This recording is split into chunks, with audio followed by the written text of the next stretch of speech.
Welcome to the third in a series of journeys to explore parts of the historic landscape of Asby Parish in the county of Cumbria.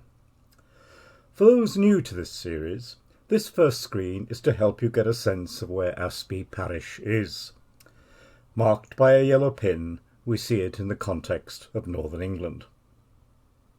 We're sticking with the original style of these videos, so what follows will not be a quick dash through time and through the landscape. It's deliberately detailed and slow-paced. We hope, as ever, that it will encourage you to walk here, to make your own slow and detailed engagement with a many-layered landscape. Remember the thinking of John Berger, author of the iconic Ways of Seeing, recently given new emphasis by Andrew Green in his book Voices on the Path. The past is not behind you at all, but in front of you, beside you, and beneath you.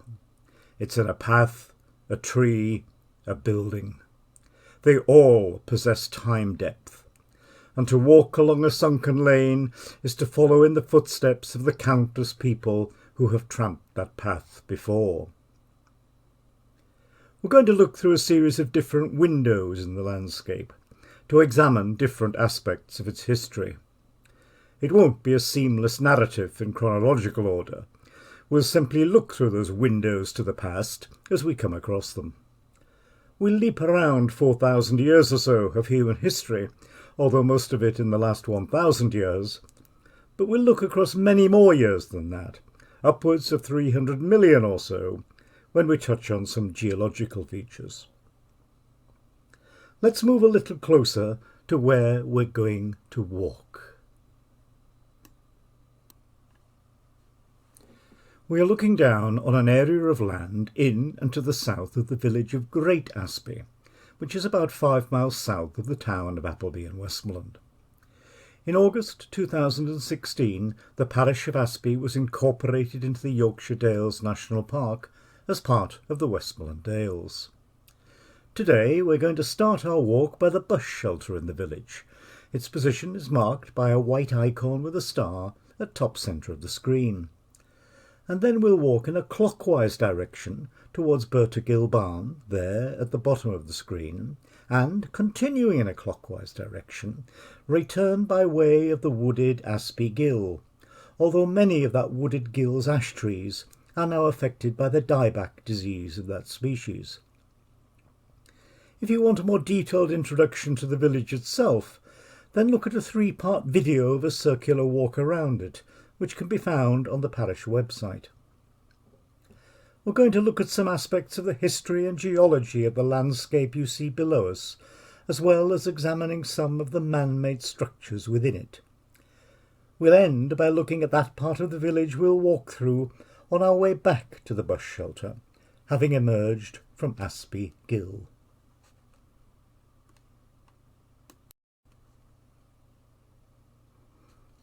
If you're visiting the village, the bus shelter, opposite the church, isn't a bad place to start your visit, to get a glimpse of one facet of village history. The mural within the bus shelter, which you see here, shows images of some village houses imagined as they might have been at the end of the first decade of the 20th century. The research which lay behind it, undertaken by Graham Parkin and Valerie Mandelson of Asby History Group during 2010 and 2011, combined information from the census of 1911 and the land valuation survey of 1910 to recreate and repopulate a number of the households in Great Asby in 1911. The publication inspired by this mural, called Great Asby, A Guide to the Village 100 Years Ago, can be purchased for £3 at the bar of the Three Greyhounds Inn. Use it to guide and inform a stroll. Alternatively, there is a link from the Asby Parish website, asbyparish.org.uk, details are there as the header for this image, to take you to the contents of this interpretation board, if you want to look at it in more detail. Hover over Interests on the first page of the parish website, select History Group, scroll down to find Past Projects, and then find a bullet point with the link to this interpretation panel. We're going to begin our walk by crossing this bridge over Asby Beck, a bridge which underwent improvement as the result of a Millennium project. Look for the small plaque on the western parapet. By using the bridge, we're crossing from one of the medieval manors of Asby parish, Asby Winderwath, to another, Asby Coatsford, or Coatsforth. Today this bridge is known as Church Bridge, and if you'd like to know more about the various church bridges there have been over the years, they feature in part 1 of that 3-part video of a circular walk of the village.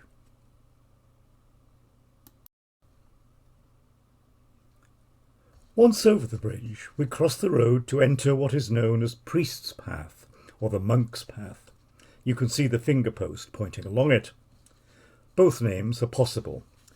This path eventually leads to what was once a grange of Byland Abbey, a monastery in North Yorkshire, which would have been farmed for at least part of its life by lay brothers of the Cistercian order.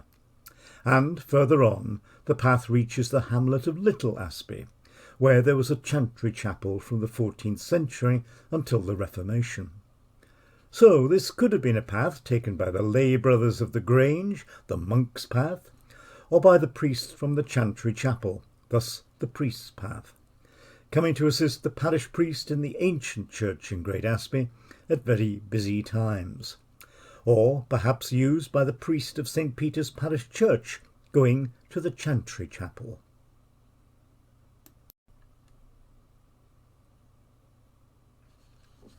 To our left and our right, as we enter the Priest's Path, we have two houses, Belfry House and the Old Rectory, separated in time by almost 700 years.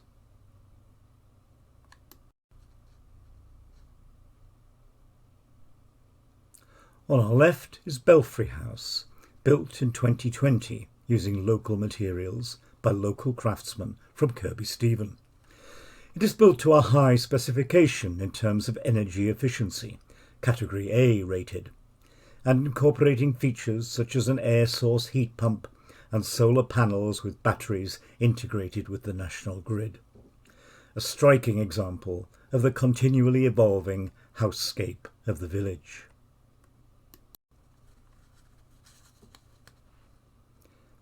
To our right, the rectory, which incorporates a surviving barrel-vaulted refuge room and an upper floor room or solar of what was probably once a rather grand 14th century hall.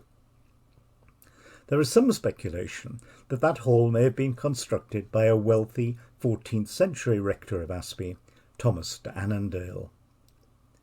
Much of the hall may have been replaced or at least remodelled in the 17th century. To that remodelling or rebuilding, 19th century additions were made to give us the building we see today. You may have read elsewhere that the oldest part of the rectory building, to the right in this image, was a peel tower, and you may have even heard me repeat this claim in other Great Asby videos. Recent investigation by historic buildings consultant Paul Lewis has concluded that this part of the building is too low and too small to have been a peel tower. The lower floor refuge room of this oldest part of the building would once have had only a single small slit window on its northern elevation. Additional lower floor windows would have been added in the 17th century, although the eastern gable wall in that upper floor solar, which you can see through the branches to the right, almost certainly dates from the 14th century.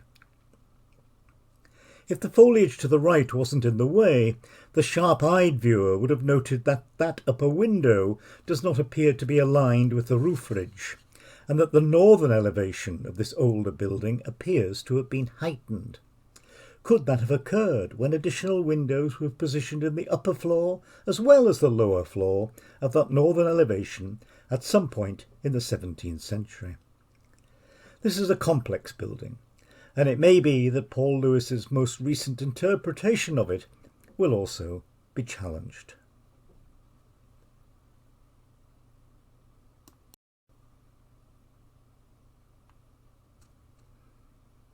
Immediately beyond the rectory is a conversion to a dwelling, but it was once the tithe barn of the rectory. It would have been in use over that long period of time when a significant part of the rector's income came from taking a proportion, a tithe or tenth, of the agricultural produce of each farmstead. The tithe barn would have been where some of that produce was stored before its sale.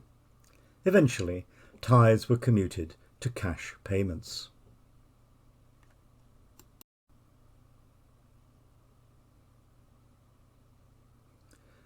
Between us and the former tithe barn stands this section of high wall.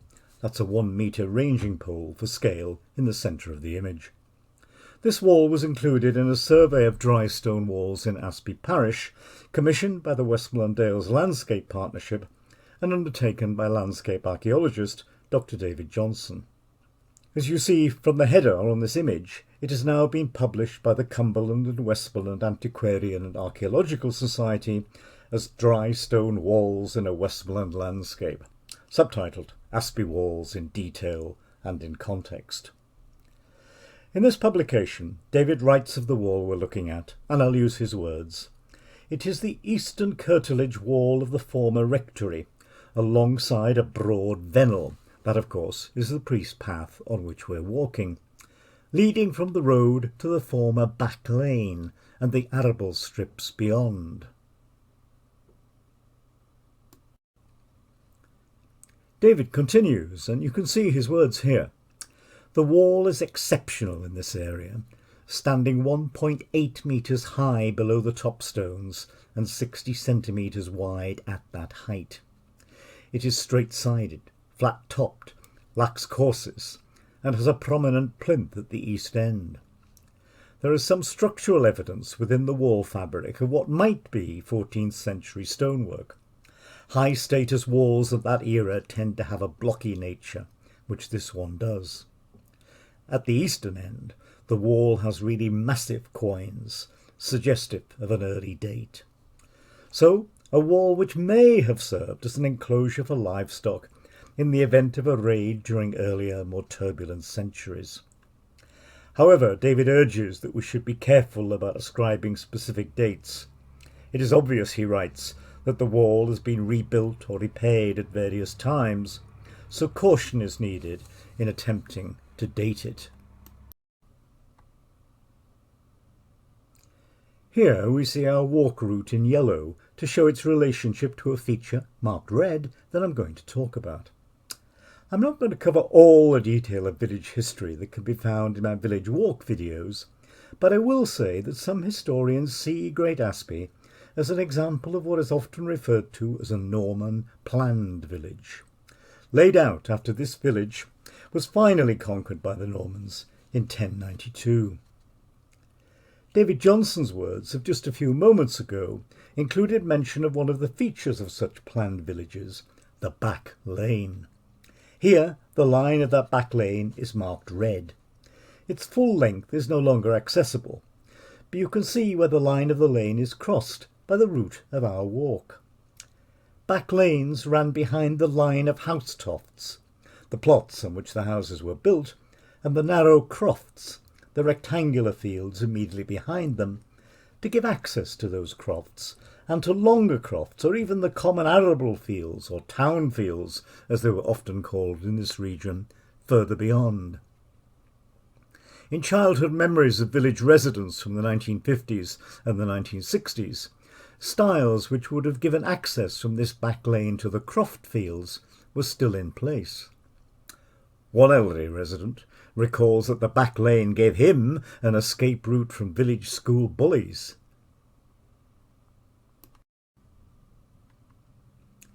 Here, the line of that back lane can be seen as a slight depression in the earth, running westwards along the southern length of that substantial curtilage wall of the former rectory we've just looked at.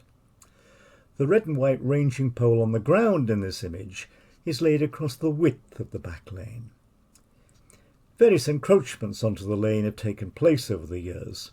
So much of it has now been incorporated into private garden plots.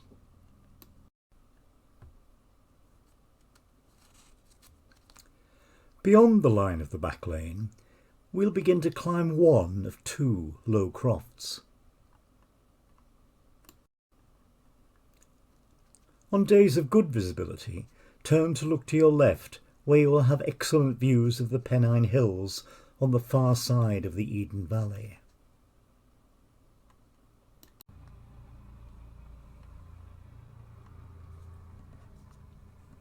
As you can see, the croft fields around us have a variety of names.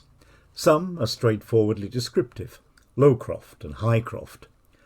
Others have a name element, Rudd, Tewce, Anne, perhaps names of people who once owned or rented the parcel of land.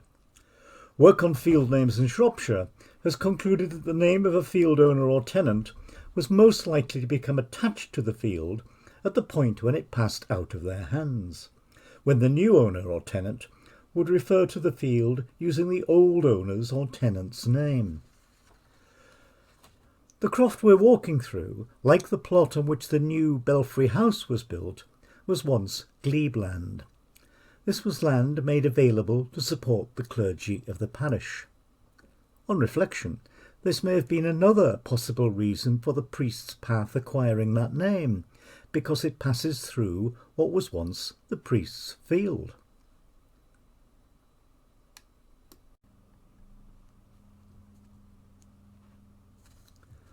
The line of the priest's path, which is also the right of way, lies to our left. It is a distinct hollow way or sunken path. You can see that at the foot of the wall, evidence of a great many years of human and animal passage. Nowadays it is rather overhung with trees and shrubs, so we'll walk up the field, keeping to the right of the hawthorns, until we pause on the line of the first relict wall running across the width of the field, at a point marked by a yellow pin towards bottom centre of the screen. From here we'll look back towards the village, towards Croft House at the centre of the screen.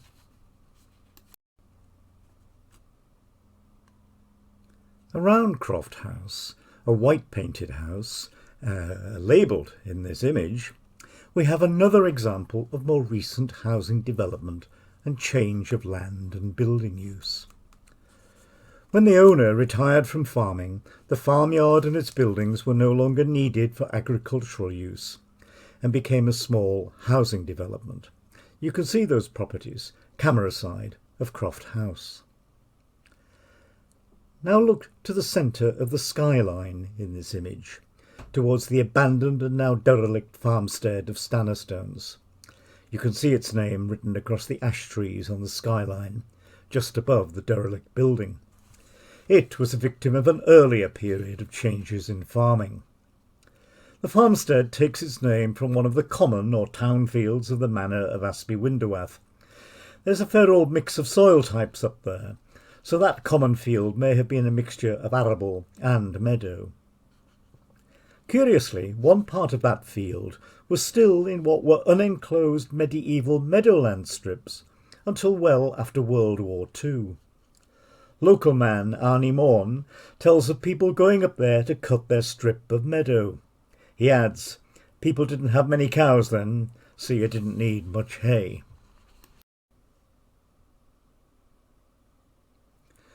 We'll continue to walk up the sloping crofts to pass through a wooden field gate, before pausing beyond a second relict wall at a point again marked with a yellow pin. From there we'll walk a little way westwards towards a dry stone wall and metal field gate marked here with a red pin. Over this wall, straight ahead and also to our right, we're looking onto land which is now sheep pasture, but it was once called, as you can read here, Coulter lands, indicating that it was almost certainly cultivated in medieval times.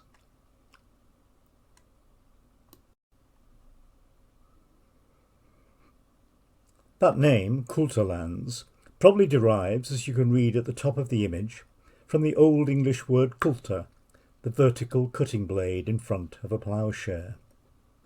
And looking at this LiDAR image of these fields, we can see that there's a lot of evidence of their earlier cultivation. marks known as ridge and furrow or rig and furrow, made by years of the passing of ploughs back and forth. The irregular shape in the centre of this image marks the site of a lime kiln. We'll learn more about lime kilns and lime burning when we pass a quite well preserved kiln later in our walk.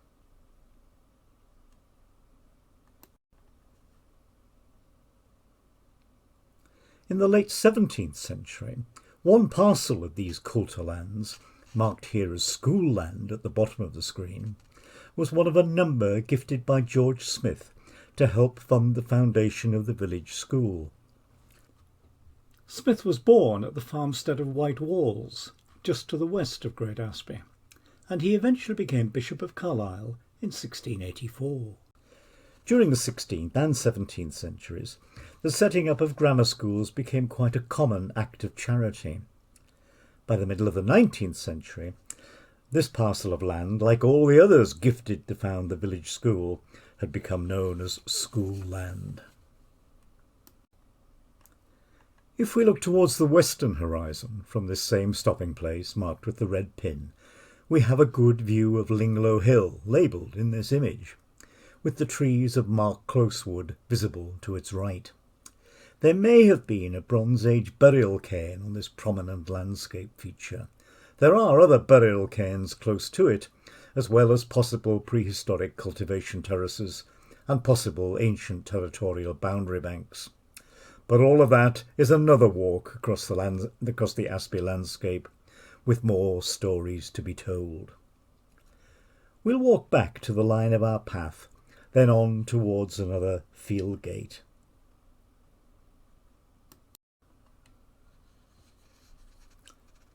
On our left, just before we reach that gate, is this small single plank footbridge crossing Burney Beck Syke.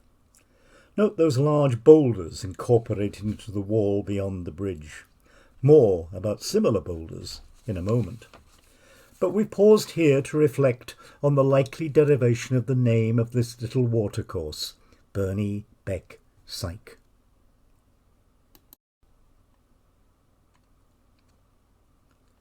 At first glance, that name seems to contain three different words for a stream: Burn, Beck and Syke. However, as you can read here, it's probable that the first element of that name, Burney, comes not from burn, an upland stream, but from, apologies for my poor pronunciation, an Old English word, begazen, burial place, or the Middle English word, beganas or beganas, cairn, or heap of stones. It's probably an indirect derivation, because only a little further on in our walk we'll find a so-called Romana British site called Holborn Hill. The Bourne element of that name probably referring to the stones of the ancient site, which would once have been more clearly visible than they are today. Our Burney Beck Syke rises quite close to Holborn Hill, and the first element of its name almost certainly derives from the same Bourne element in that name of Holborn Hill. The footpath, and here's a reminder of our route, keeps a little to the west of Burney Beck Syke as we move on from school land. We'll follow our route until we pass through a field gate, marked here with another yellow pin, towards bottom left of the screen. We'll walk a little to the east of that gate and look across a field which, by the middle of the 19th century, was simply called pasture, and towards a corner of that field, marked with a red pin, just to the right of bottom centre of the screen.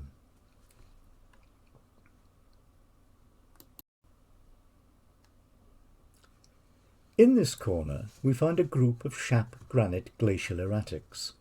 For scale, a 1 metre ranging pole has been placed against the boulder on the left.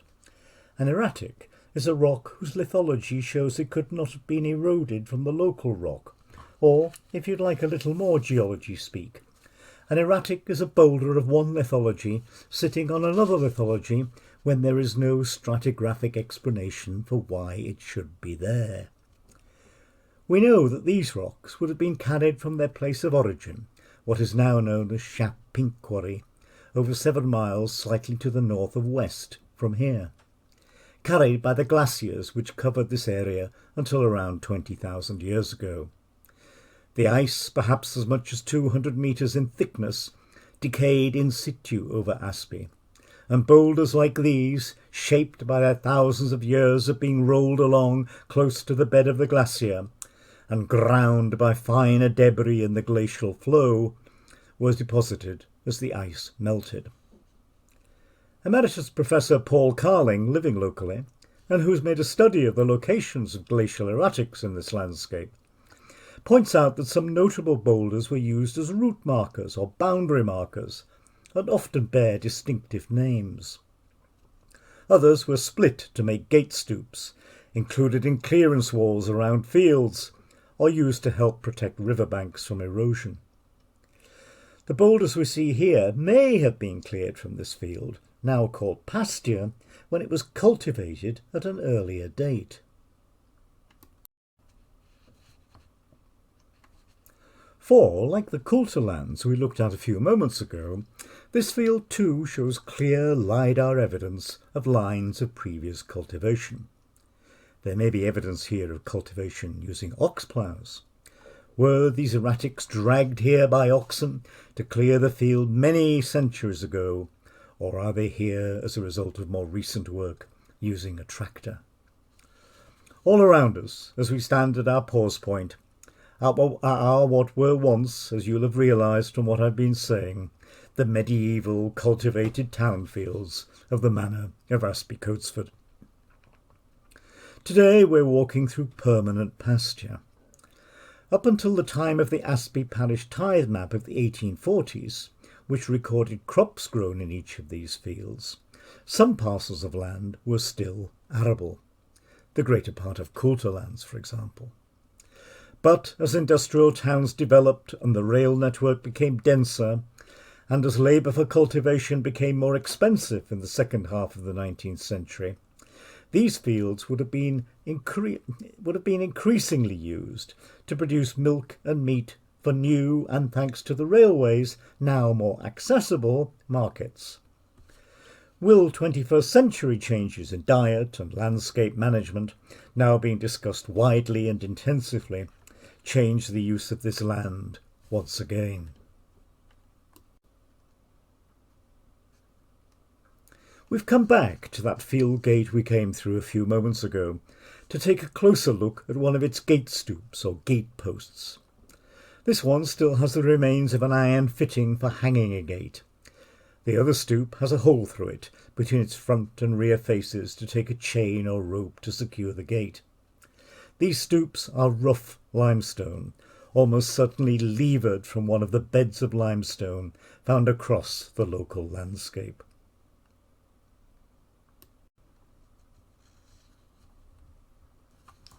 We'll walk straight ahead from the gate, following our route and on through another metal field gate. After 100 metres or so, look up to your right to see an ancient site, Holborn Hill, you've heard its name already, of a type which was often labelled, as we've already mentioned, Romano-British. This site has not been excavated, but its morphology or shape suggests it was probably in use by native British people during the later Iron Age period and the Roman Iron Age. My understanding is that similar structures elsewhere in the north of England, which have been excavated, show evidence of being used into the early medieval period, so it is possible that this structure had similar continued use. In this plan of Holborn Hill, included in an inventory of the historical monuments in Westmoreland, published in the 1930s by the Royal Commission on Historical Monuments, we can see the layout of its enclosing banks and internal enclosures. And if we turn to this more modern LiDAR image, we can see clear evidence of the shapes in the earth from which the plan was produced. I think it's difficult to tell if this was a settlement site or a system of enclosures for stock management of some kind. It seems difficult to discern shapes which point clearly to the presence of dwellings, although more informed eyes than mine may come to a different conclusion. If we turn away from Holborn Hill and look straight ahead to the east, beyond the wall boundary and up the slope, towards that name of Beecham, towards the right of the screen, we're looking upon yet another section or furlong of the town fields of the manor of Asby Coatsford. This furlong was called Beauchamp, now Beecham, and that name remains attached to a field house which stands in that landscape. You can see the name next to the field house, although it's a little too far away for us to be able to see the building at ground level. Only a little further on in our walk, we will come close to the northern boundary of lands which were once part of a lease to Byland Abbey, as we noted near the start of our walk, a Cistercian house in the North Riding of Yorkshire. But here, in Beecham, there's evidence of a later, much smaller grant of land to that abbey, probably made around 1260. It appears to refer to a strip, or more likely perhaps, a combination of small strips of land within this furlong of the town field.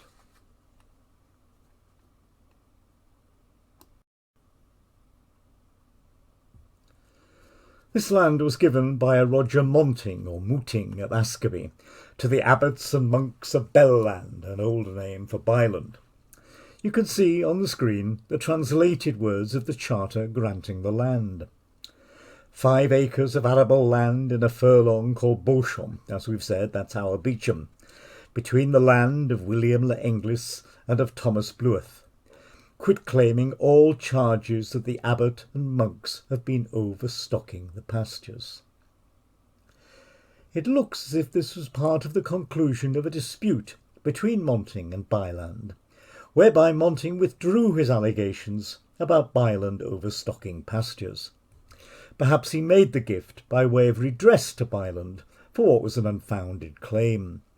The pastures referred to are common grazing, which Byland would have had access to through holding land within a medieval manor. Access which had been shared with other tenants, like the complainant, Roger Monting. This document gives an insight to the tension that may sometimes have existed between monastic granges and other manorial tenants. Monting wasn't the only local man who became embroiled during this period in dispute with Byland about its rights of pasture.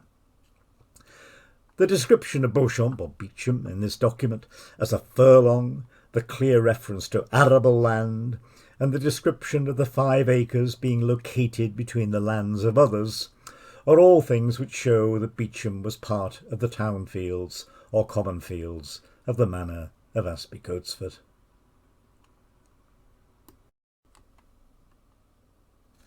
From Holborn Hill we'll go on through 2 more field gates, heading for Burter Gill Barn, a now roofless building that you will be able to see straight ahead.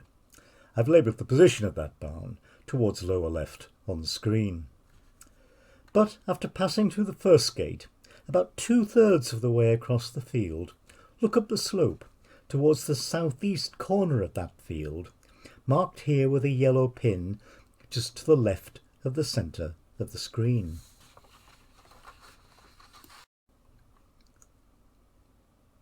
There is now a dry stone wall atop what seems to be a much older earthen or earthen stone field boundary. Similar boundaries go all round this irregularly shaped field called Lordmire, and its more regular rectangular neighbour, also called Lordmire. Everywhere else in the parish where we find a field with this name, Lordmire, it is located on a manor boundary. The first element, Lord, is an abbreviation of lordship, another word for manor, and mire is probably derived from an Old English word, gemera, meaning boundary. But as far as we know, no manor boundary ran here, so uncovering the reason for the name requires further work. Perhaps it recognises that this was the boundary or meeting point between the ancient cultivated lands of Asby Coatsford Manor and what was previously the open grazing of what was called the Mask. You can see where that began, right next to Lordmire. That name, Mask, is probably derived from an Old English or Old Norse word, Mersk with a C or Mersk with a K, meaning watery place. We'll go on from the Lord Mayor boundary and go through that second field gate to aim for Burter Gill Barn.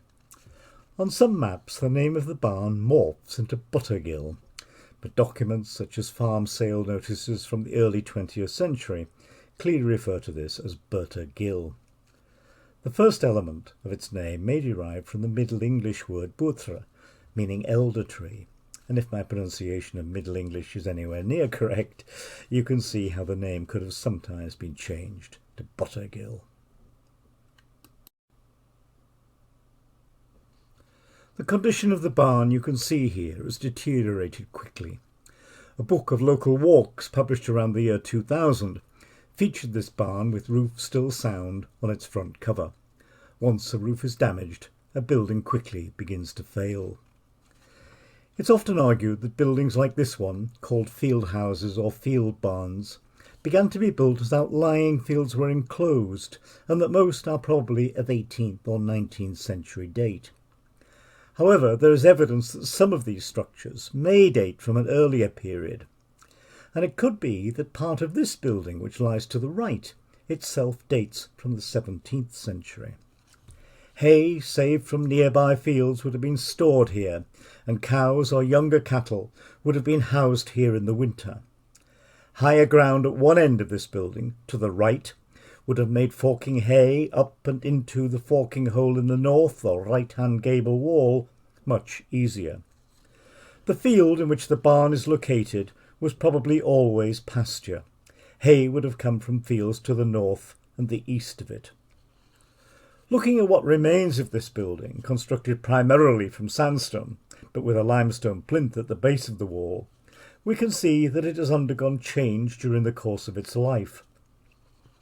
Just to the right of the red painted door there is a straight vertical joint, which is clear evidence that the building once ended here, and that the two-storey structure with the red door below and a second forking hole with a small red door directly above it was an addition to that earlier building.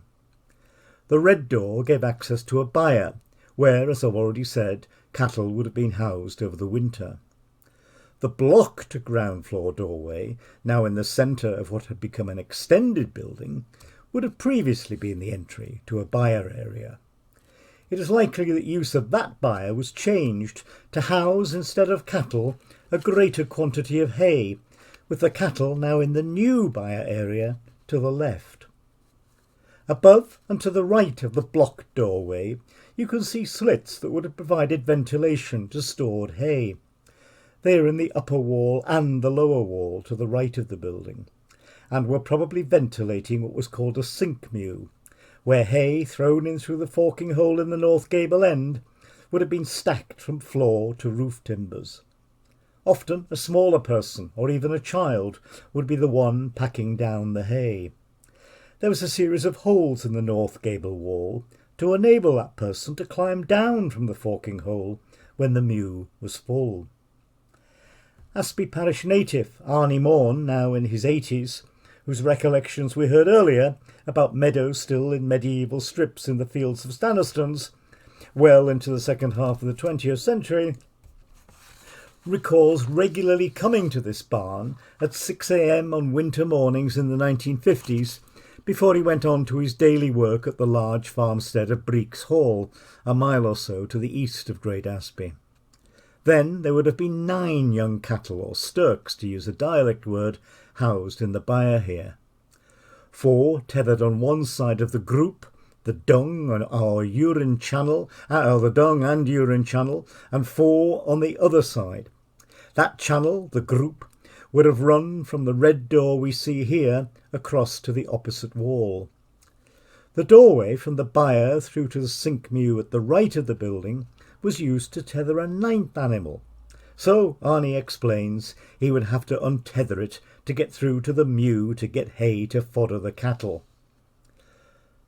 Arnie also recalls that whilst he was foddering and clearing out dung, he let the animals out for water, which was from a nearby spring. Water from that spring still runs across a path here, only 30 metres or so from the door of the field house. A yellow pin below and to the right of the barn marks the position of that spring. Here we see a dry stone wall with a water smoot or gap at its base, just to the left of the ranging pole, to allow the spring's water to continue in its course down into the valley to join Asby Beck. Arnie recalls that people used to say that this water was far too near, far too convenient, because the cattle would be looking to come back inside before he'd finished foddering and mucking out.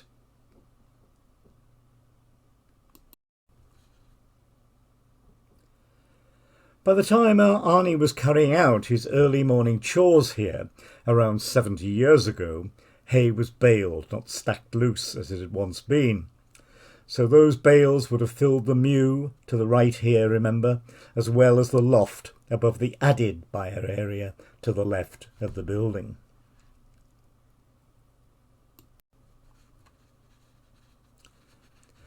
Now we'll walk to slightly higher ground, just to the west of the south gable of Burter Gill Barn, to look around at some different phases in the evolution of the landscape.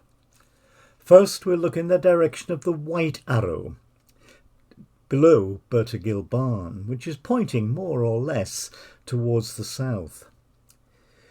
When you walk here, you may have to move to and fro a little to get a view which is not obscured by a tree or shrub. To get something like this view, in fact. We're now looking towards what was part of the northern boundary of an estate of 600 acres or so, which made up that grange of Byland Abbey we've already mentioned. Lands first began to be granted or leased to the abbey probably just after the middle of the 12th century. To look in a lot more detail at the creation of that grange, go to Asby Parish website, click on local videos on the top line menu, hover over Historic Asby, then select the Byland estate lands from the menu that appears to the right. Here, if the light is good enough, you should be able to see the boundary feature that I'm talking about. And, hopefully, you can see it in this image, marked by faint vertical red arrows in the centre. It's a low bank running from left to right, down the slope from the group of sycamore trees, and appearing to just clip the top of the hawthorn bush to the right. In the 12th century charter, which passed the first tranche of land to Byland, this northern boundary of that land is described as going then in a straight line across the Little Lingwal. That will be from right to left as we look at it, and that low bank we see here is certainly travelling in a straight line. That name, Little Lingwal, in the charter, could be one that was given to another small so-called Romana British settlement. It is located just beyond the group of trees at the left of this photograph, and it's my speculation that it acquired its name, Little Lingwal, to distinguish it from what I think may once have been known as Great Lingwal, and that is the ancient site of what is now known as Holborn Hill, which we've just looked at. You may have to move downwards to your left a little, to look southwest towards something that gives us glimpses of later 19th century change in the wider landscape.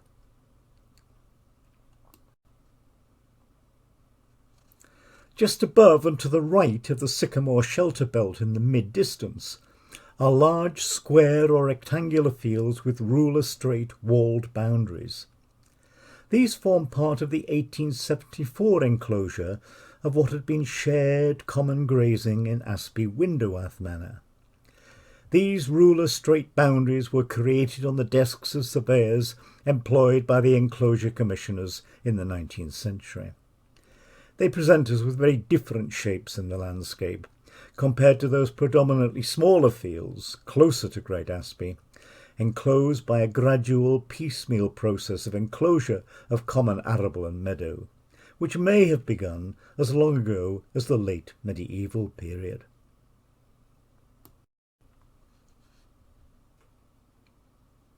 Staying on the higher ground, We'll walk around to a viewpoint marked with another yellow pin to centre right of the screen, and look straight ahead across the valley of the Asby Beck, which lies below us, to find yet another phase of enclosure, an earlier one. We're looking across at 3 farmsteads: Stenkeld, the nearest, Clockeld, and then Whitestones, which are probably on the same spring line. The names of 2 of them, as you can see here, include the element keld, Old Norse for spring, and perhaps the 3rd of the farmsteads is at a place where the site of the spring was marked by white stones, by limestone. These farmsteads were all in existence by the 17th century, and they may date from a time in the earlier 17th or even the 16th century, when the Cocklake and Gamsley furlongs, which I've named towards top left of the screen, and perhaps other nearby areas of the Asby Winderworth townfields, the manor on the other side of the Asby Beck, remember, began to be enclosed. As you can read here, the first of those minor place names, Cocklake, probably derives from the Old English cock, in this habitat perhaps referring to blackcock or black grouse rather than woodcock, although both species can still be found quite close by. And that word sits with the Old Norse lake, meaning a place where animals play, but in this case almost certainly the display ground or lek of the black grouse.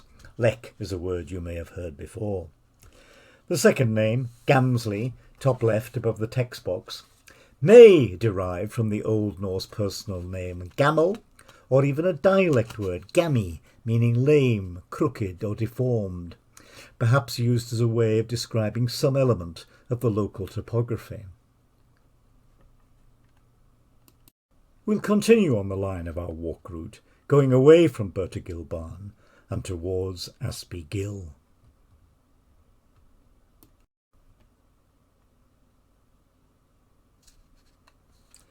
On our left is scrubby woodland, going down the slope towards the infant Asby Beck flowing through the gill. Old Arnie Morn, whose words described his work at Burter Gill Barn a few moments ago, recalls that cattle went into this woodland to graze and browse. Then it was known as Nutwood, and it was one of the places where local people went to collect hazelnuts. We'll keep to the left of that dry stone wall ahead of us.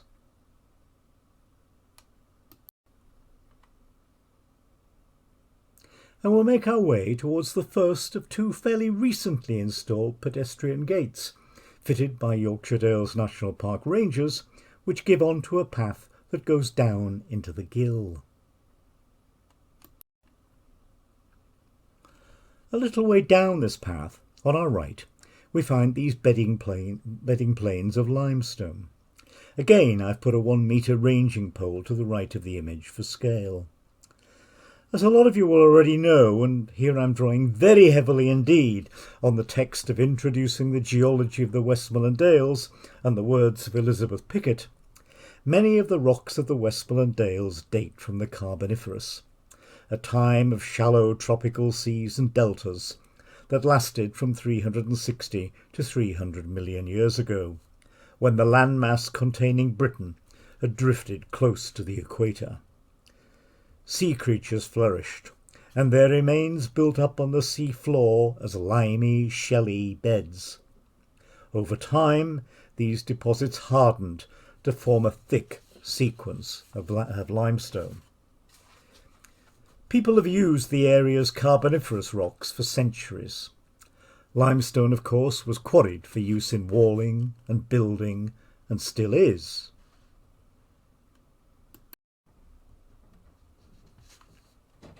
But there were further uses for it.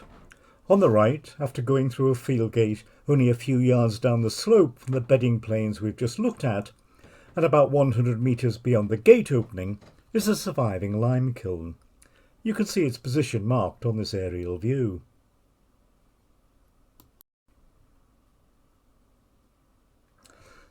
And here is the lime kiln at ground level. In these structures, limestone was burnt, or more accurately, as limestone is a rock and cannot be burned, the term should be fired. The burnt or fired lime had a number of uses. to make mortar, to make plaster, to make lime wash, to disinfect and lighten the interiors of animal houses, and, very importantly, it was spread on the land to improve upland soils by reducing their acidity. That use for improving soils is one of the reasons why you will find remains of so many lime kilns in this area. Some years ago, when the late Frank Jowett, the late Don Cowie and Marjorie Campion worked on a booklet of local walks as a Millennium Project, the booklet which had Burter Gill Barn on its cover, if you remember me mentioning that, they identified no fewer than 33 lime kilns in Asby parish. Raw limestone was quarried and broken down to a manageable size using sledgehammers. For this kiln, that stone was quarried immediately above it, from a continuation of the limestone strata we looked at just a few moments ago.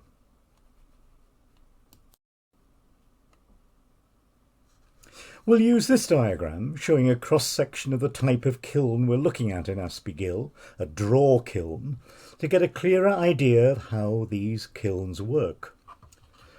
Limestone and fuel, that was probably timber or peat in the early days, but later it might have been coal, as it is shown in this diagram. They were fed into the top of the pot. These materials were packed into the kiln in layers, with a fire kindled with wood stacked at the base.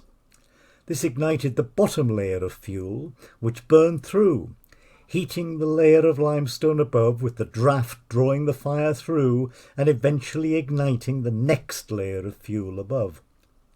Experience was needed to achieve a successful burn, regulating the heat by the opening or closing of the draw holes or eyes at the base of the kiln. You can see those marked at the base of this diagram. These, with the draw arches, regulated the necessary draught, as well as yielding the burnt lime, which fell to the bottom of the kiln continuously, once the kiln was in full operation.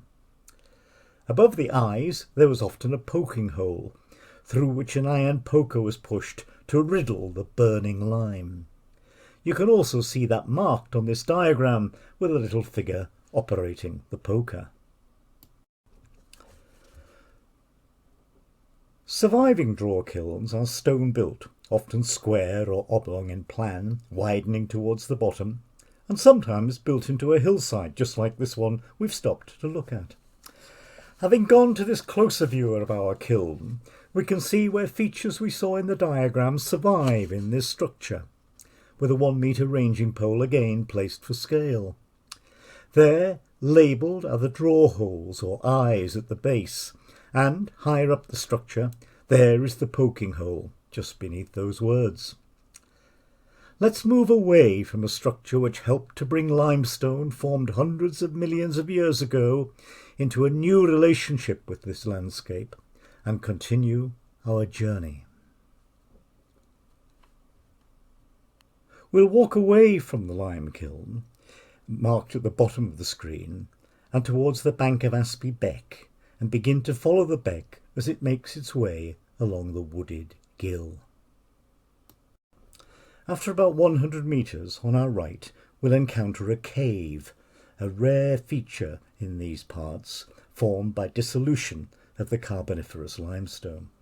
It's unusual because, unlike other parts of the Yorkshire Dales, this area has not developed major cave systems, despite having thick limestone. This cave, as you can read here, is known as Pate Hole, meaning the lair of a wild beast, but that word, pate, is most frequently used of the badger. The main Pate Hole cave was surveyed in 1960. Later explorations have shown that it runs approximately 30 metres below the surface for around 1,000 metres. However, the full extent of the cave complex is not known, as a number of the cross rifts have proven too small for people to enter. The cave contains a deep sump, notable for its unusually clear water, which has been estimated at up to 40 metres deep. Not a place to enter unless you are properly equipped and know what you're doing.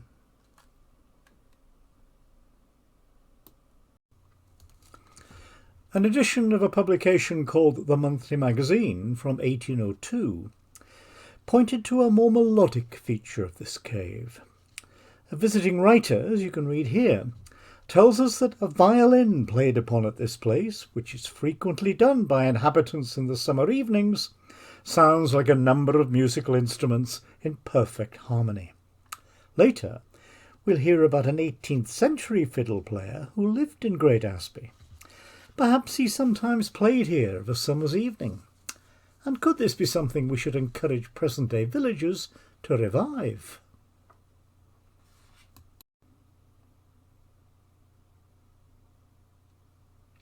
But there's another characteristic of this cave that we need to be aware of. Most of the time it does indeed look like it does in this image, but sometimes it looks like this. A photograph taken in February 2020. It's a transformation that the correspondent of the monthly magazine also picked up on.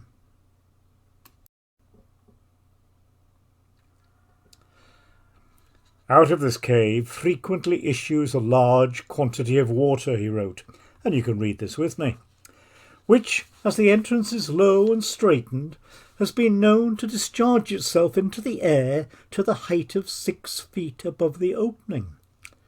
But it seldom continues to flow more than 24 hours after the rain has ceased, and generally not so long.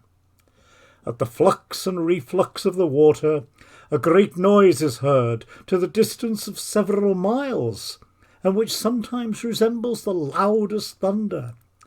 At other times it is like different musical instruments, and, not infrequently, might be thought to be a fulling mill at work.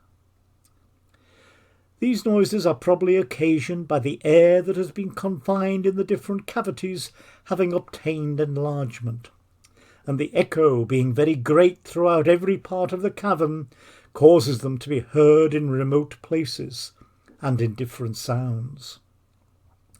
In August 1783, the water began to issue out of the cave in a very great quantity, which, as there had been no rain in Asby for 3 or 4 days successively previous to this, surprised the inhabitants not a little.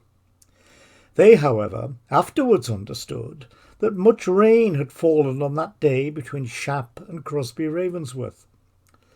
This circumstance tends to prove, concludes the monthly magazine's man on the spot, that the cavern has a communication with these places. So this may be the issuing point, a resurgence point, as geologists would call it, for water which has passed through a series of narrow passages and fissures beneath the neighbouring limestone landscape. Watery liminal places like this, which appeared to link to the underworld, were often regarded as sacred places in prehistoric times.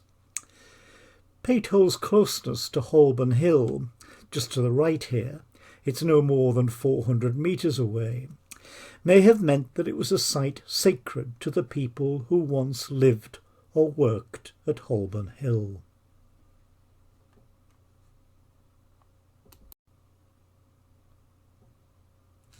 Although unusual, Peighthole is not unique. On the other side of Asby Beck, from where we stand, is West Peighthole. Local folk memory has it that this cave entrance was blocked with stone at an unknown date by a local hunt to prevent hounds going into the cave and being lost. We'll walk on from here to pass through a metal field gate just beyond Peighthole.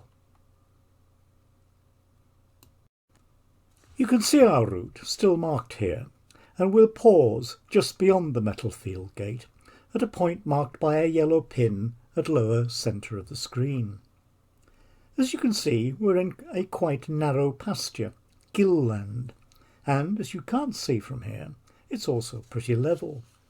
Its position and topography suggest that it might have been meadowland of the manor of Asby Coatsworth, but its name, Gill Land, implies that it was once cultivated land.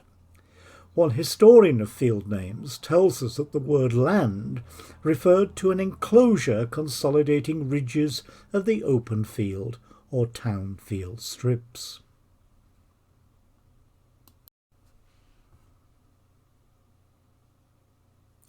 This group of adjoining Halberlands fields, all with that element Halber in their name, running up the slope to our right, was certainly once cultivated.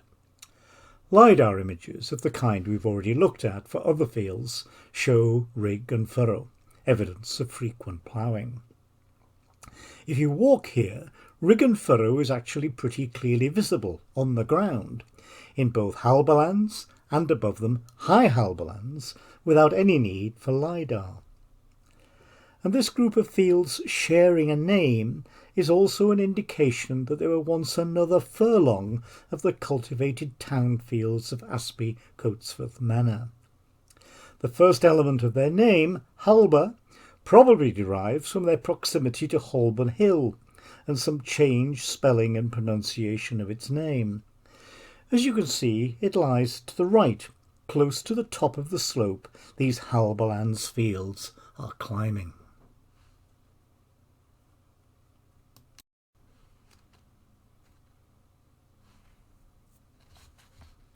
And just to our right and ahead of us, as we look at it from where we've stopped after coming through the metal field gate, at the foot of those Halberlands fields, lies what appears to be more evidence of ploughing. That low, grassy terrace immediately camera side of the fence and wall may well have been a headland at the foot of the cultivated strips of the Halberlands, where ox ploughs were turned year after year, with soil falling from the ploughs to slowly build this bank.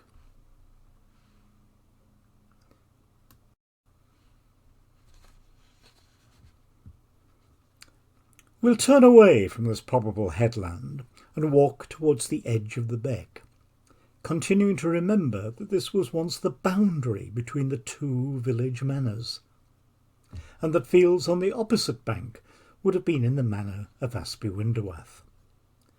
But here we're looking down to take note of boulders lining the bank, one larger one to the left of the ranging pole in the centre, and others, smaller, to the right of it, beyond the large tree trunk. Most of the boulders along the line of the beck are glacial erratics of Shap pink granite. Remember the large ones that we looked at earlier in a field called pasture. No matter whether this field of gill land was meadow or arable, these boulders would have been cleared to make mowing or cultivation easier, and it looks as if they've been moved here to strengthen the banks of the beck.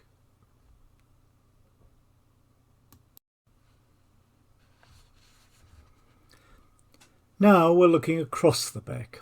On the ground we'll be trying to look around or through any trees or bushes obscuring our view to find this barn or field house, much larger than Burter Gill Barn that we looked at earlier.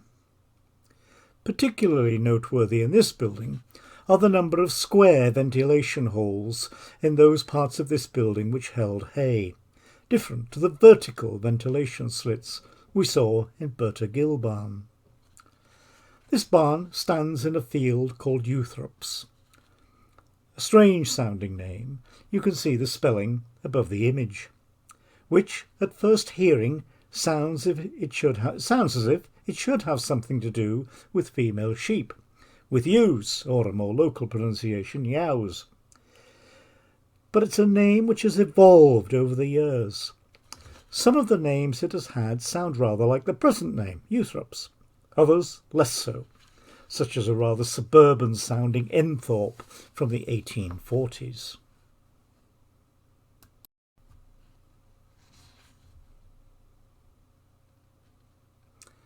But if we look a little further back in time, to an early 14th century document, from a period when the Hospital of St. Peter, also called St. Leonard, at York, appears to be vacating its lands in Asby Winderwath, we find references to land the hospital had held at a place called Steinekeld Slack. That would be near what is now the Stenkeld farmstead that we looked at when we were seeking another phase of enclosure. There is Steinekeld Slack, or Low Stenkeld as it has now become, just to the left of bottom centre of the screen. The hospital held that parcel of land with, as you can read on line 4 of this text, 6 acres on Overthorpe, which suggests the two places, Steinekeld Slack and Overthorpe, might be close to each other. Alongside a name from that 14th century document, we're looking at field names that are shown on the Asby parish tithe map of the 1840s. Between the time of the 14th century document and the tithe map, as I've just said, I think Steinekeld Slack has become Low Stenkeld. That final element slack in the earlier name means a hollow or a low-lying place. As you can see here, Low Stenkeld is quite close to Euthrops. So I think that our Euthrops was once the Overthorpe of this 14th century document.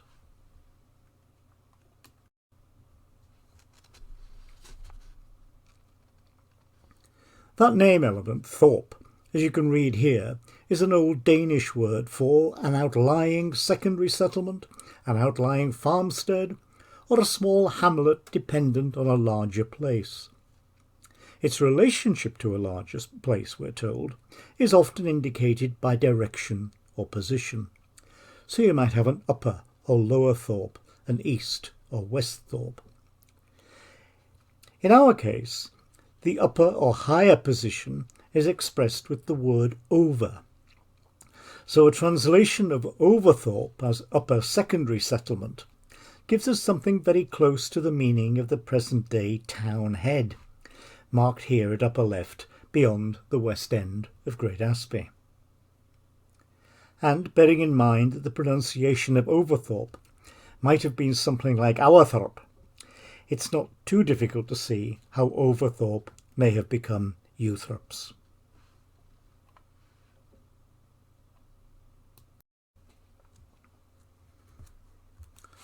So I'm suggesting that this field, once called Overthorpe, now Euthrops, may have been a communally farmed field for some of the tenants of Asby Winderwath Manor, those who lived at the hamlet or secondary settlement, which we now know as Town Head. And if you look closely at this LiDAR image of Euthrops, Town Head lies just beyond the top of this image. It, like other fields we've already looked at today, certainly shows evidence of earlier ploughing, perhaps dating from medieval times. And I think that we can see that Euthrops was once a single field. The line of that road running from top to bottom in the centre of this image, which now goes from Town Head, towards the top of the screen of course, to the farmsteads of Whitestones, Clockeld and Stenkeld, there towards bottom left of the screen, appears to cut through the ploughing pattern. That road or track would have been established at the time of the creation of these three farmsteads. Remember, we looked at them from near the field house of Burter Gill, speculating that they were created during a period of enclosure of part of the common fields.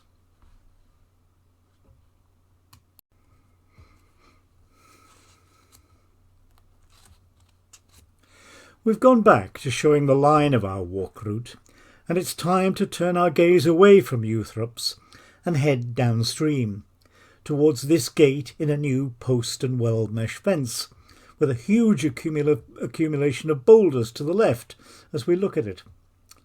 After passing through this gate, we'll be walking on exposed limestone beds. So if you do decide to follow this walk, you'll need to be very careful here, especially if it's been raining.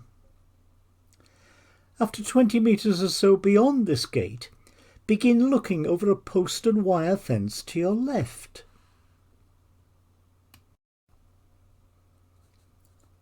And down into the often dry bed of the beck, although it's not dry in this photograph. You will see that the beck has begun to cut deeper down into the limestone.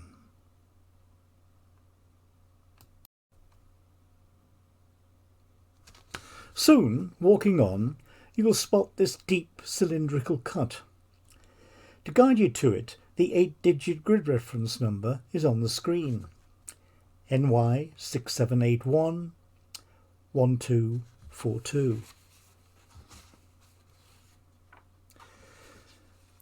This feature is now called the Great Kettle, but in the late 17th and the 18th century, in documents describing the route taken by tenants riding the boundaries of the manor of Asby Winderwath, it is called Cauldron Leads or Cauldron Leads.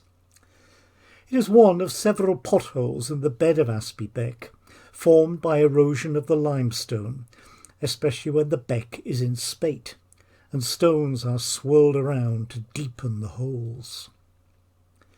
As you walk on, look to the north side of the beck, towards the land that rises up from it towards Town Head, and then look across to the south.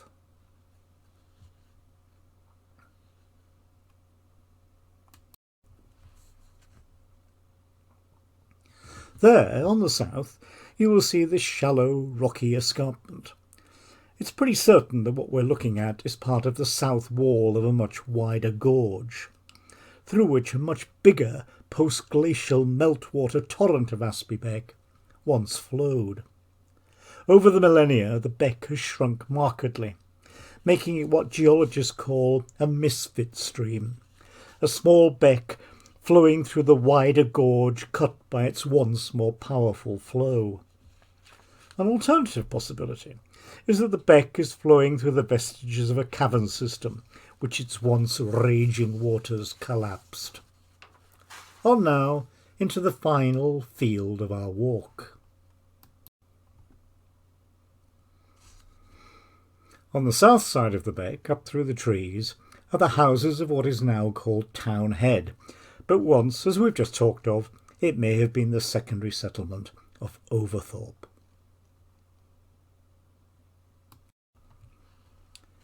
The only recorded name we have for this final field of our walk is simply Gill.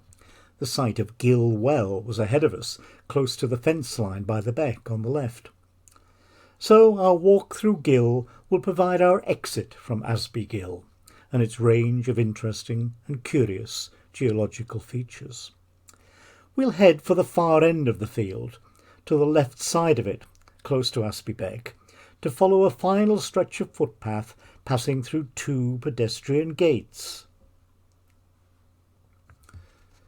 To cross this footbridge over that beck to reach the west end of Great Asby, and a remnant of village green called Dale Green, marked towards the top of the screen. Those who've already watched part 2 of the video of my walk around the village may want to leave us here, for I'm going to repeat most of the section of the walk that takes us back to the bus shelter at the centre of Great Asby, our starting point today.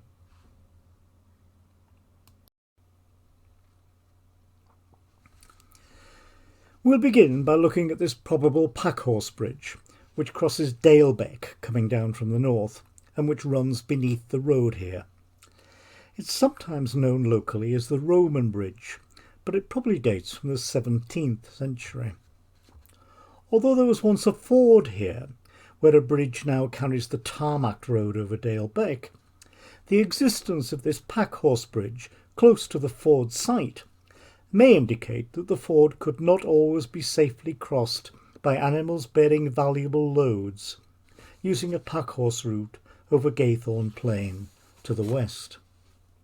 Now we're going to fly northwards along the line of Dale Beck beyond this packhorse bridge.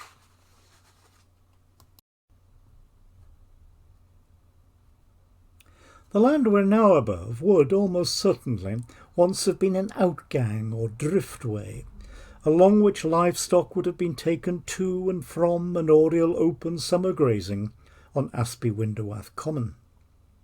Indeed, in documents and maps associated with the enclosure of an area called Asby Winderwath High Intake in 1849, this place is called Asby Outgang. At the left of the screen, you can see that it was also called, and is still called by some, Rakes.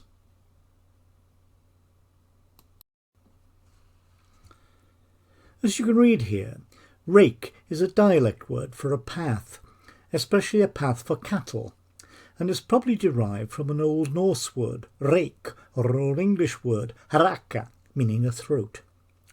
The Old Norse word is largely confined to the north of England, and typically means a steep, rough track or path, while haraka is found predominantly further south.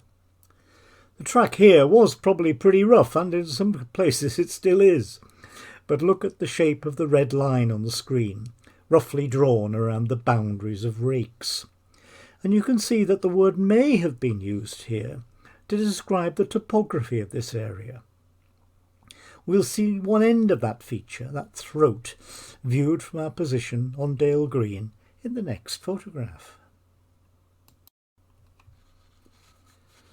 This is the beginning of the routeway, the narrower end of the outgang, which would have led to Asby Winderwath Common and its summer grazing for the tenants of the manor of that name.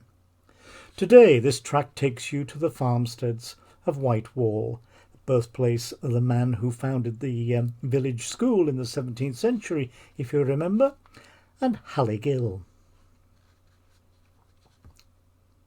Let's shift our gaze now to ground on the other side of Dale Beck.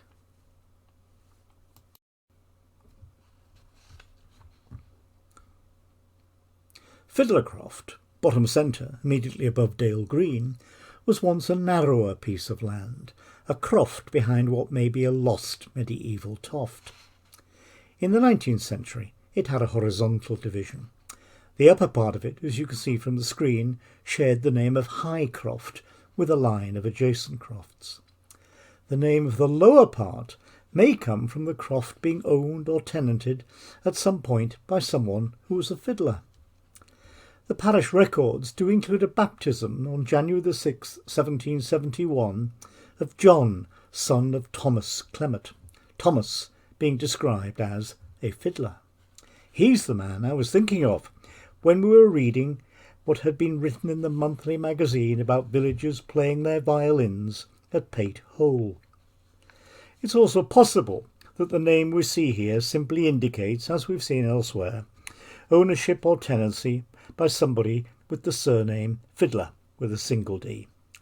But this was not a common local family name, featuring only once in parish records, a baptism in 1698. The lane, which runs along the top ends of these crofts, Croftley Long or Croftley Lane, it's in red font towards top left, almost certainly derives its name simply from being an access lane to the crofts behind the house tofts.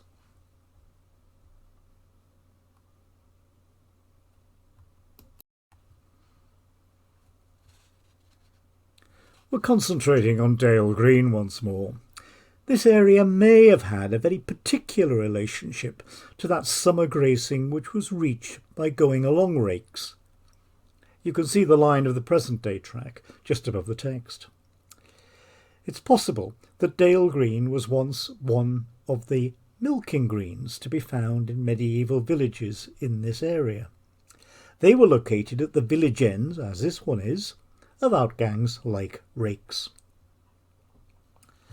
After the 1874 enclosure of much of Asby Winderwath's common grazing, Dale Green had a new function. Enclosure meant that some natural resources within the landscape, which had previously been accessible to people, could no longer be reached because they were located beyond newly constructed walls or hedges which now enclosed the so-called allotments made to individual farms of what had once been open, common grazing. The list of such natural resources would have included watering places for livestock, as well as building materials such as sand or quarry stone. As a result, the commissioners who oversaw the process of enclosure had to designate some specific areas for public access to these resources.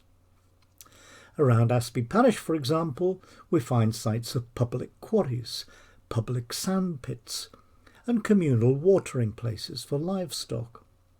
But Dale Green, close to the beck as it is, became not a watering place, but a public sheep washing ground. In past times, sheep were washed before shearing or clipping to remove salve, pronounced sauve, S-A-U-V-E, a mixture of butter and Stockholm tar that was applied in a very messy procedure to the skin of sheep before the start of each winter.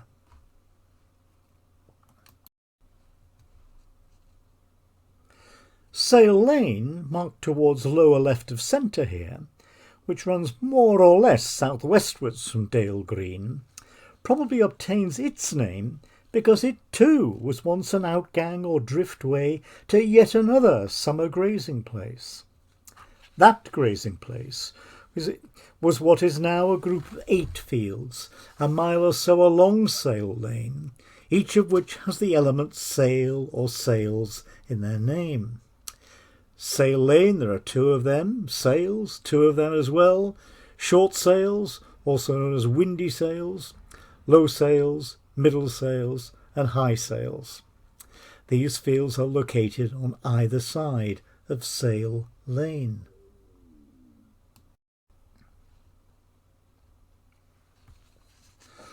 A few words here about the likely derivation of this name, sales. In this instance, it possibly comes from an Old Norse word sel, shealing hut. A shealing was a summer pasture. So Sale Lane was probably the lane which led to this summer pasture, which is now those 8 fields, each with Sale in its name.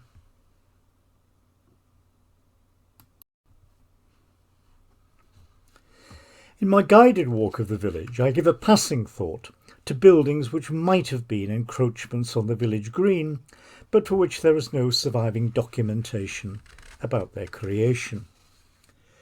Before we leave this part of the village green, let's look at a couple of examples of encroachment close by, and for which there is some documentary evidence.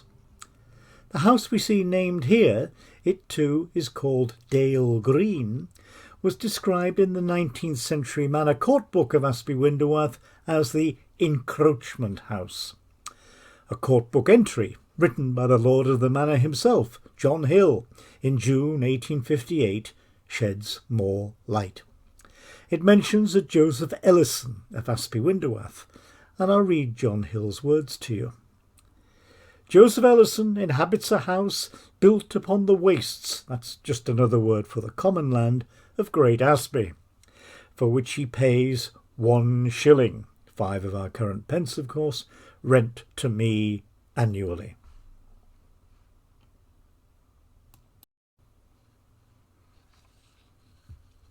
A check of the next census after the date of John Hill's note, the census of 1861, locates Joseph Ellison and his family at this house. We don't know the date when the encroachment was first made upon the wastes of Great Asby in order to build the house. Joseph Ellison and his family appear to have been there since at least 1841, but the Manor Court Book entry may provide a good example of how what might have been an initially illegal encroachment upon the wastes of a manor could eventually be accommodated and accepted by the lord of a manor in return for an ongoing payment of rent.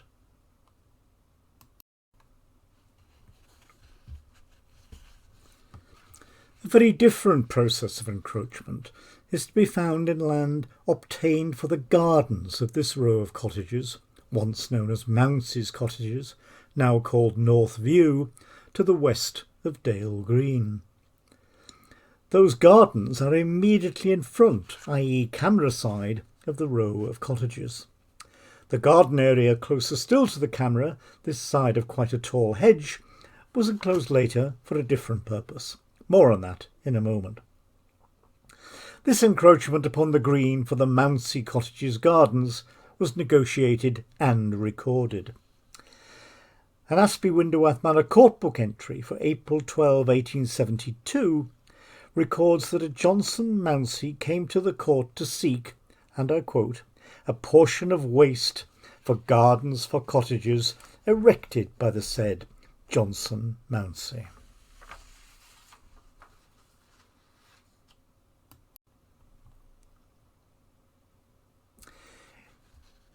In October 1870, Mounsey had purchased a portion of a field called Rudgarth. You can see that towards the bottom left of the screen, to construct the row of cottages which once bore his name. Mounsey was now seeking a portion of waste or common land of the manor, which lay beyond the eastern field boundary of Rudgarth, just to the right of North View. I've outlined it in red, to provide gardens for the cottages he'd built. Here we see the sketch plan from the Manor Court book showing the land in question, coloured pink, just to the right of the block of grey colour showing the position of the cottages.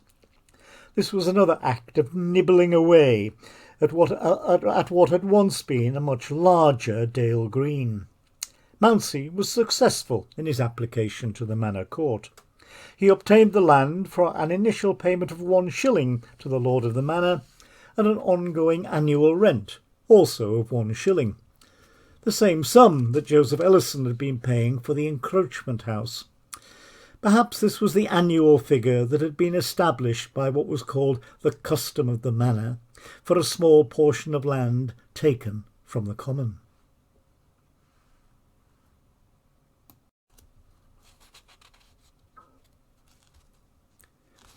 Just over 10 years later, in 1883, there was another application to enclose one more piece of the common ground here. It was made to the Manor Court on February the 3rd, 1883. Here is the sketch plan from that court record when, and I'll read from the record, James Taylor, one of the free tenants, prayed for a grant of the triangular piece of waste at the town head. And the said lady of the manor, that would be Anne Newell Hill, who had inherited Asby Windowath from her relative John Hill in 1861, did grant the same, upon condition that the said James Taylor do forthwith erect and for ever hereafter maintain a stone wall on each side thereof. We saw that stone wall in the photograph of North View that we looked at a few moments ago, and do use the said piece of waste for planting or garden ground only. This triangular piece of ground, coloured pink on the screen, is immediately east of the garden area which Mounsey had obtained nearly 11 years earlier. That first garden area is labelled on this sketch plan. You may be able to read it. Granted to J. Mounsey. Taylor's application in 1883 appears to have been for the use of a house on the other side of Sale Lane, known today as Orchard House. You can see it shaded grey on the sketch plan, and which may have been built, or at least reconfigured, around the early 1880s. This triangular piece of ground is still gardened by today's occupants of Orchard House.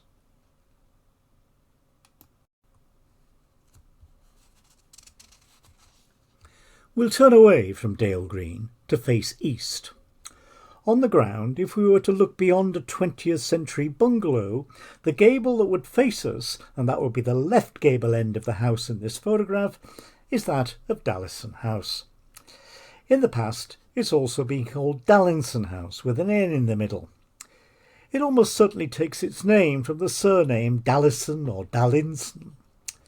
Parish registers show that this was a family name of probably just one family in the parish in the 1720s and 1730s.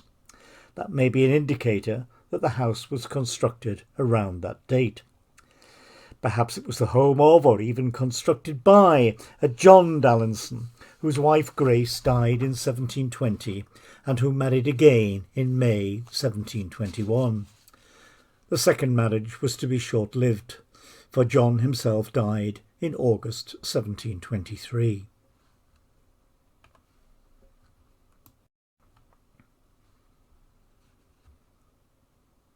As you can see from the bottom of the screen, this house appears to have been constructed on a portion of Fiddlercroft. It's possible that there had been an earlier medieval farmstead here at the foot of Fiddlercroft, which was lost during a period of depopulation. Or the house may have simply been an addition to the village's housing stock in the early 18th century. Fiddlercroft, remember, may once have been tenanted by Thomas Clement, the fiddle player we've already met. He lived just up the road from here, in Town Head.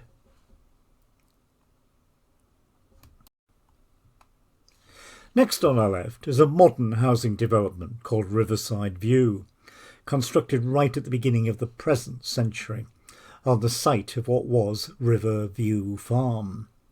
The position of Riverview Farm, which we can see on older editions of large-scale Ordnance Survey maps, suggests that it may have been one of the tofts or building plots of the 12th century, when the village was laid out in what is still pretty much its present form.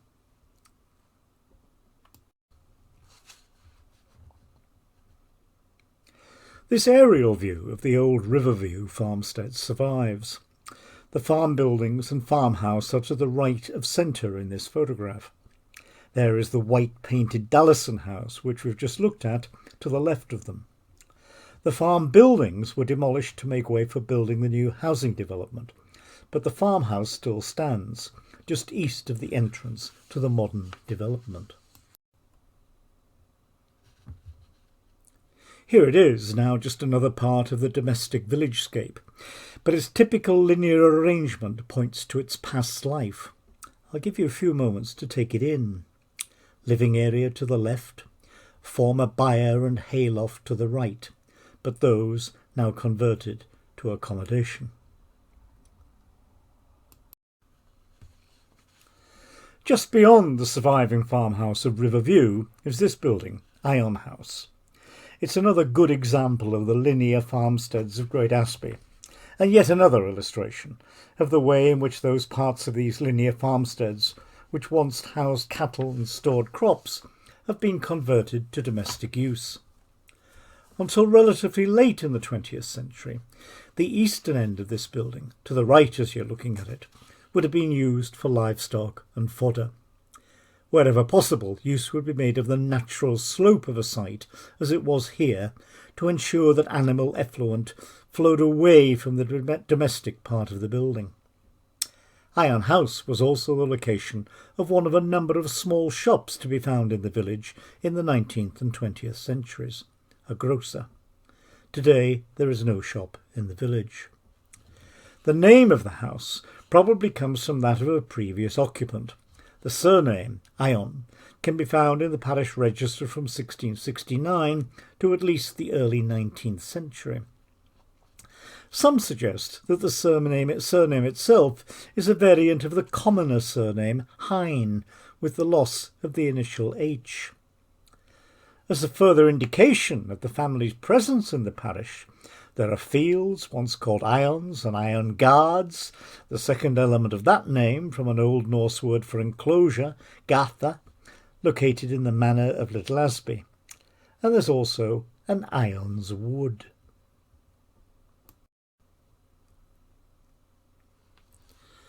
Beyond a line of more recent housing are three more linear farmsteads: the White House, Ivy House and Elm Tree.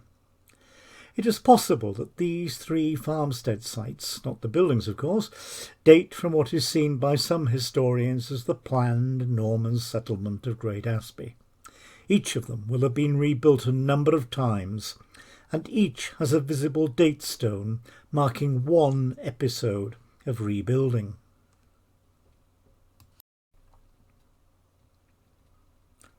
Here a date stone of 1748 on the White House, together with the name Robert Robinson.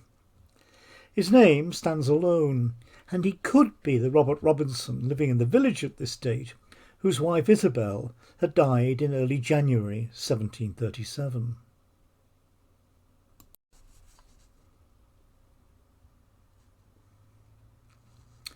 Here is what is almost certainly a repositioned dated lintel, now at the rear of Ivy House, dated 1691, together with the initials I.S., perhaps Johannes or John Spooner. I suggest the surname Spooner because it's very similar in style to a date stone on Dial House in the village, which almost certainly refers to an Edward Spooner.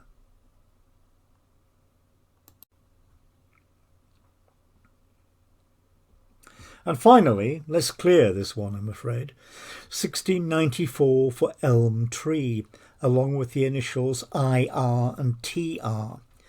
Perhaps two brothers, for the initials aren't laid out in the triangular arrangement normally used for the initials of a married couple.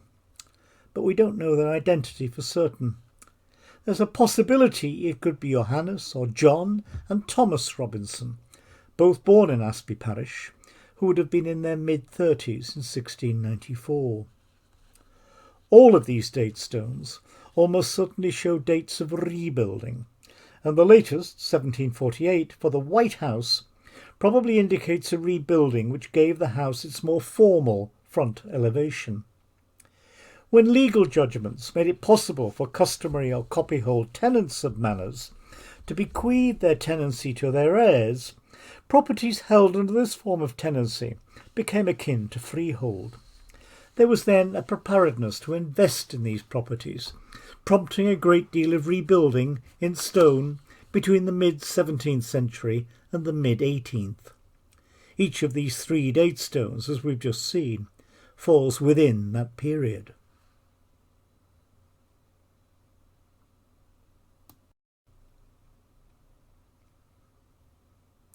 Here we can see that Elm Tree, the last of this group of three houses, has undergone considerable further change, including a two-storey extension with a much higher roof line, probably built in the late 19th or very early 20th century.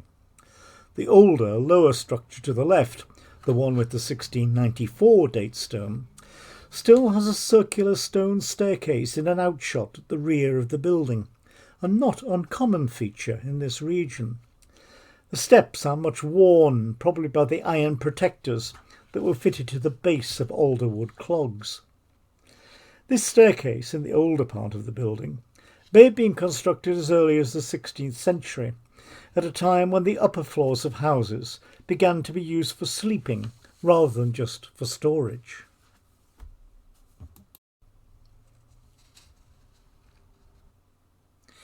If we turn away from Elm Tree to look to our right, we see this line of buildings. Let's go back to an aerial view of them. A note from this aerial view that they're close to Asby Beck. This was once the village smithy, with a now lost set of stepping stones at its western or left end. Another part of it was probably the blacksmith's dwelling, and the remainder used for storage.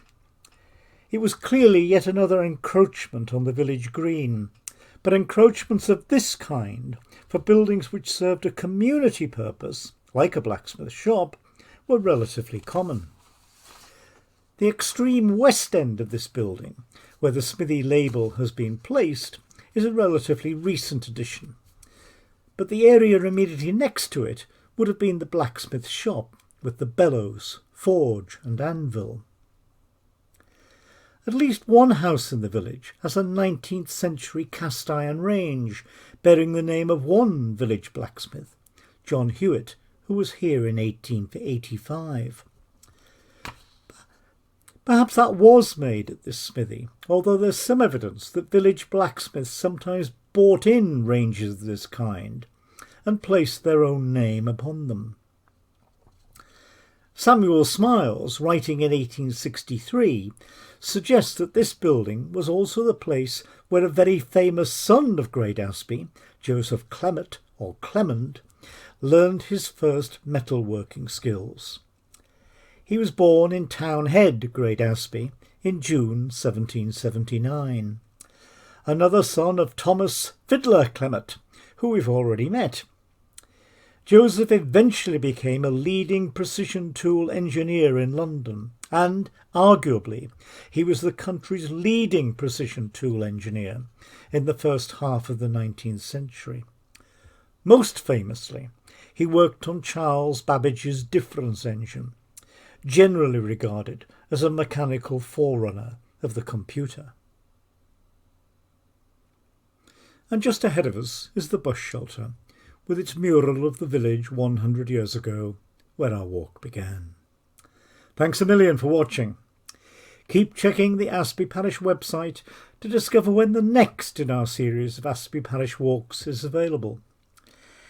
And if you are visiting the area between May and September, check the same parish website to find out when Asby History Group's monthly guided walks around the village of Great Asby are scheduled.